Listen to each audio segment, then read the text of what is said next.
question 19 got stuck there for a bit, but I think I realize what's going on now. So let's say we got no space of T is U. I want to use the Feynman's theorem of linear maps. The dimension of the no space plus dimension of the range is going to be equal to the dimension of B. But notice that the dimension of the range is going to be less than or equal to the dimension of W. So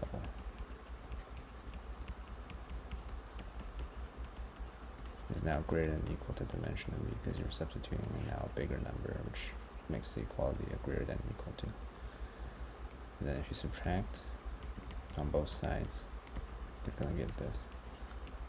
And no space of T is the same as U, so you can substitute U and you'll get this inequality over there. Let's try now to construct the transformation from the fact that dimension of V is greater than or equal to dimension of V and dimension of W. So probably what you want to do is take dimension of U, construct a basis of it, U1 through UK, extend it to a dimension to a basis of V, U1 through UK, and then VK plus 1, then to Vm. And then what you want to do is also construct a basis for W. But then W, let's say, has dimension M, W1 through Wn. Something like this, right?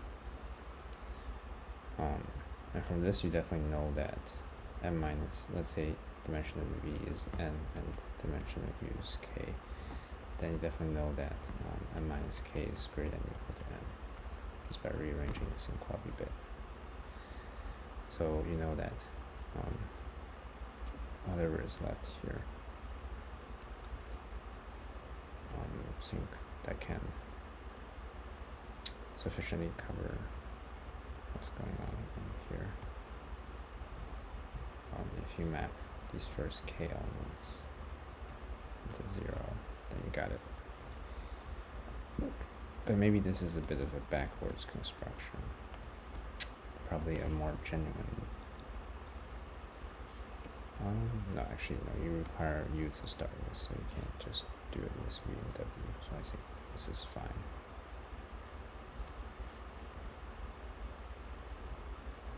Yeah.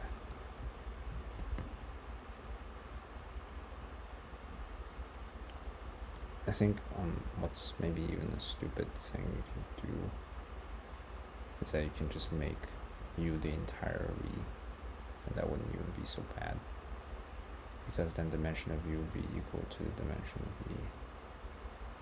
Then you map all V to 0 and W. That's fine, I think. It's a bit weird, but I think that works.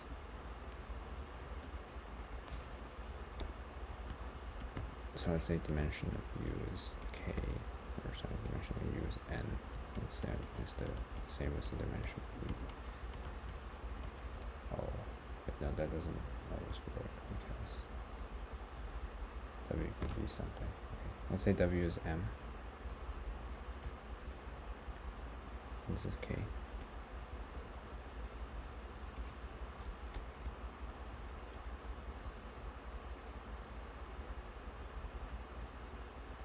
Yeah, I want to construct the basis as I did before and map the rest of the V's that are not in the basis of U to W.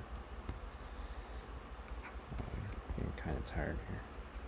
Let's say if W is finite dimensional and T is in the linear map of linear maps from V to W.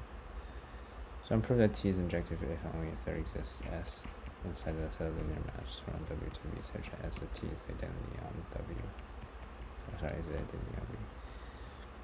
So let's try to show that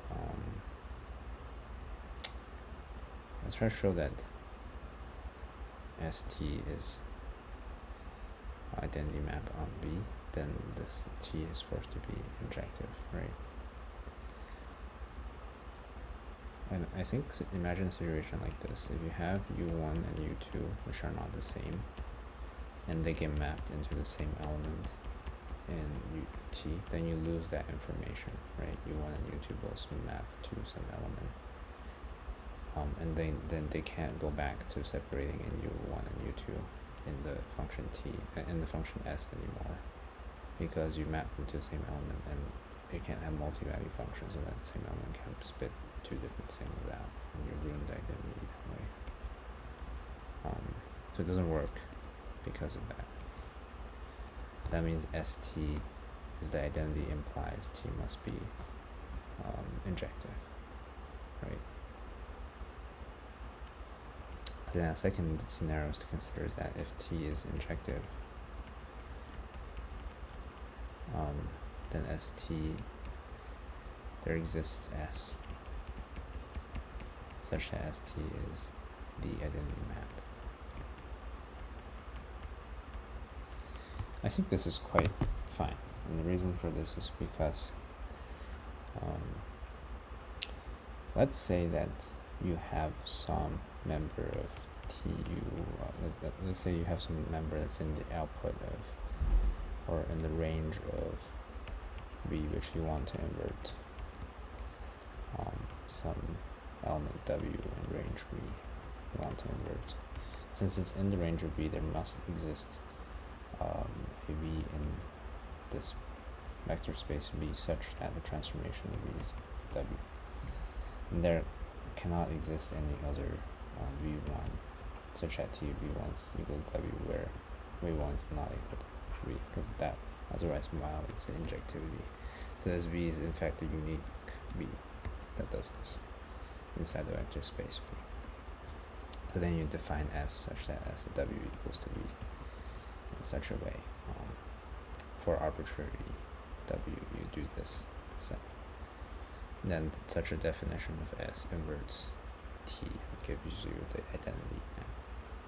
And the reason is because stv is equal to v for arbitrary v inside of for arbitrary w inside of w. So anything once you go through t, you can invert. So I think that works pretty well. Although it is a very strange way to think about it. Another way to think about it is if you chose some arbitrary v in v, then this t of v will map to some w which is covered under the arbitrary w, and that w is inverted correctly.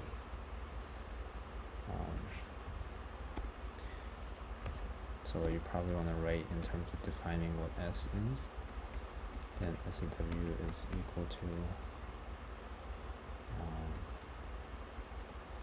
where is this v such that if then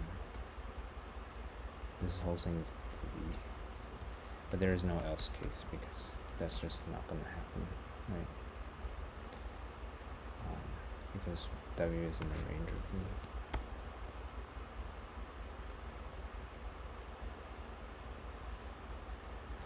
Okay, that's a bit weird. If st is the identity map,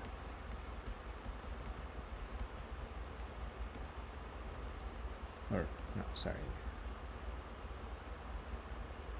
Which question was I on again? My brain's spatting uncontrollably. Alright.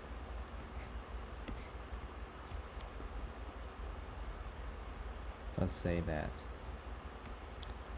in fact that st is, I'll be proven both ways actually, so let's go turn around. So if t is surjective, then exists as such that ts is the identity on v w.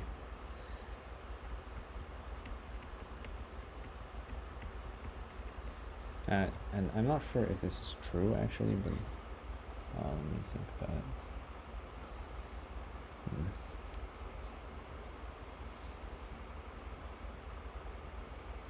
So if t is surjective,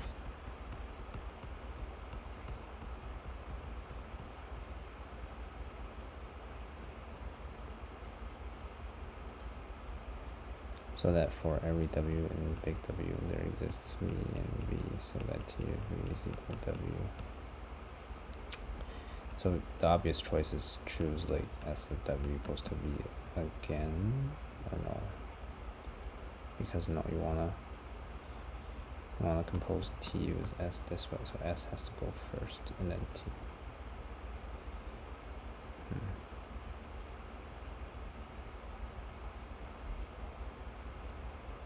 Right, I think the other way is actually easier to show. Right? I think the contradiction way. So if T is not surjective, right, then there exists W in W such that no V in V has T of V equals to W. So you can't reach this W no matter what V you put in. And then say that you wanted to show that this is equal to identity map on W, which gives you W back. But this is impossible because the output, this goes into T, and the range of T just does not include W, so it can't give that W back. So T must be surjective. So when such a TS identity exists, T must be surjective. The other way around is much rougher to show, I think. So if T is surjective, then exists S, such that T has the identity map.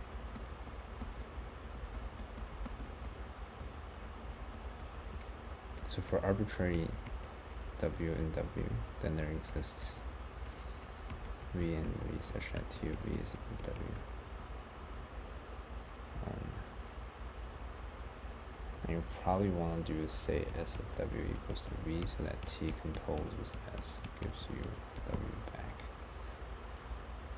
But the problem is you don't know anything about S, so technically S could be injective, which would be bad because then you have V1 and V2 could potentially map to the same W, which you cannot invert properly because let's say W1 is not equal to 2, right? Then you cannot invert that properly, which is kind of bad.